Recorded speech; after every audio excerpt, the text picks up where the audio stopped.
Nurullah, sen tuvaleme gel ben yerine geldin mi? Ana akşam kargo değil mi?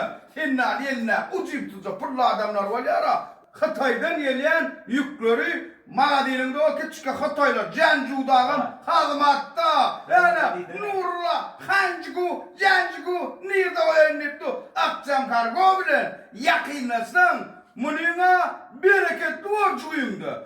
Mağdinin ummaniyalı var. Anana, dostumdur orası. Akşam kargonu tanımayan yok. Türkmenler o Hataylar reklam ediyor o. Özümüzden yoktu.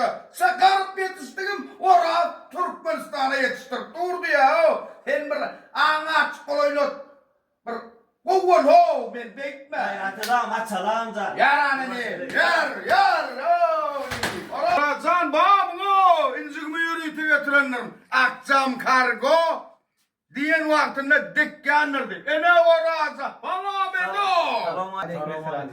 Yüreğin yardım et değil mi? Kanayan değil mi bu ağabey?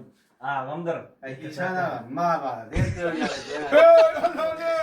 Oraya tatlı giden yani toplu yaktı yüreğenli. Oğlum akşam kargo ettim. Öldüm yapışyanlıydım. Ediyor o ne yapar? Oradan geldik al zorda tuttum iyice. Geç hani otur o.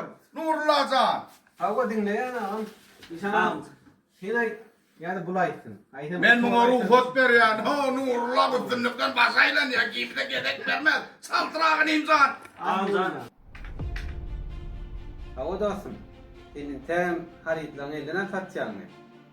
Sen onunla bolonacağın zemine de tayin var. Nekip olsa, şimdiki videolarımızda seni ötüştürerek gidecek. Seni ötüştürerek gidecek terliklerimle tanıştıracak.